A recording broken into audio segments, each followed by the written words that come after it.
فقہاء اسلام نے، فقہاء احناف نے بتلایا کہ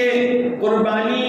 یہ ہر استطاعت رکھنے والے صاحب نصاب شخص پر واجب ہے، چاہے وہ مرد ہو یا عورت۔ سوال ہوتا ہے نا کہ کس پر قربانی واجب ہے؟ کیونکہ قربانی دین اسلام کا ایک شعار والا طریقہ ہے، حضور صلی اللہ علیہ وسلم کا عظیم سنت طریقہ ہے، لیکن اس کا حکم کیا ہے؟ تو اس کا حکم واجب کا ہے۔ اور کس پر واجب ہے؟ یہ واجب ہوتی ہے مسلمان پر، کسی کافر پر قربانی واجب نہیں۔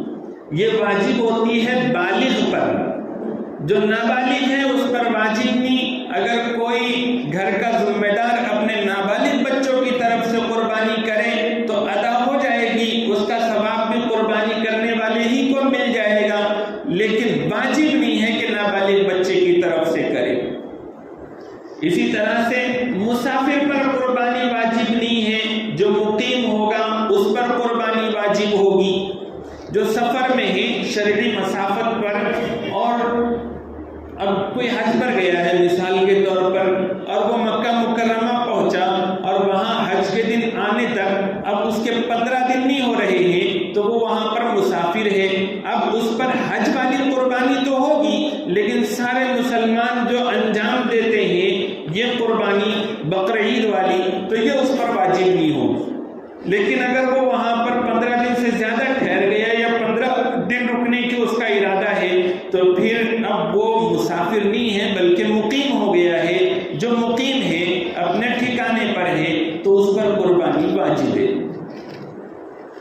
قربانی واجب ہونے کے اندر ایک چیز یہ بھی ہے کہ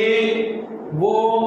پاگل نہ ہو، مجنون پر جو دماغی توازن جس کا ٹھیک نہیں ہے اس پر بھی قربانی واجب نہیں ہے۔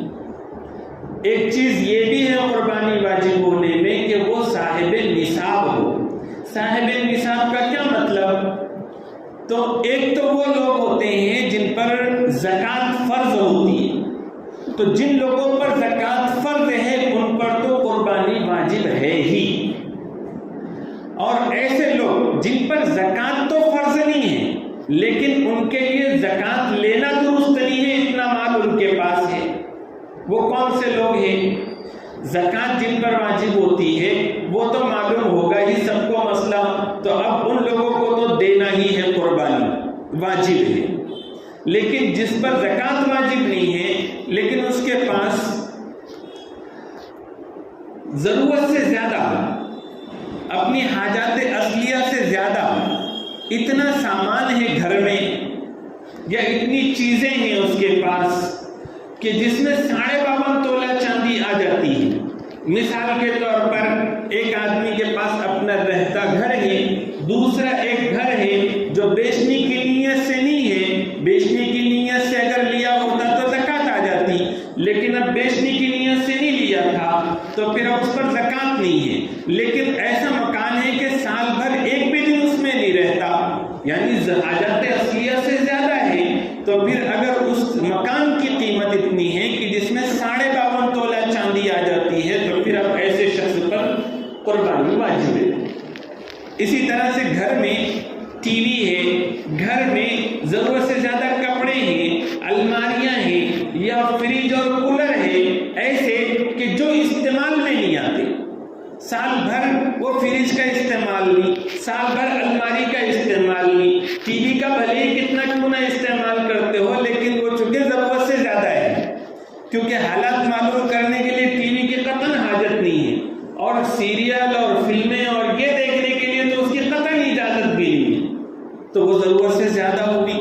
تو اب یہ سب جو ضرورت سے زیادہ سامان گھر میں کسی کے ہیں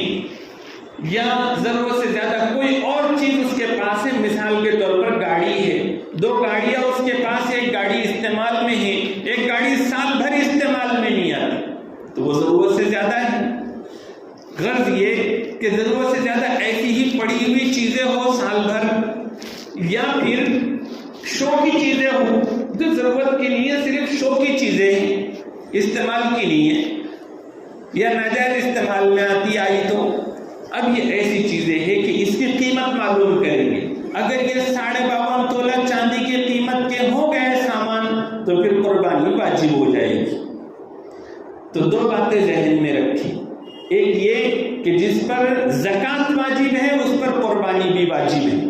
اور دوسری بات یہ یاد رکھیں کہ اگر زکوٰۃ واجب نہ بھی ہوتی ہو کسی کے پاس، لیکن ضرورت سے زیادہ، حاجات اصلیہ سے زیادہ اتنا ساز و سامان اس کے پاس ہے کہ جس میں 52.5 تولہ چاندی آ جاتی ہے، تو ان پر بھی قربانی واجب ہے۔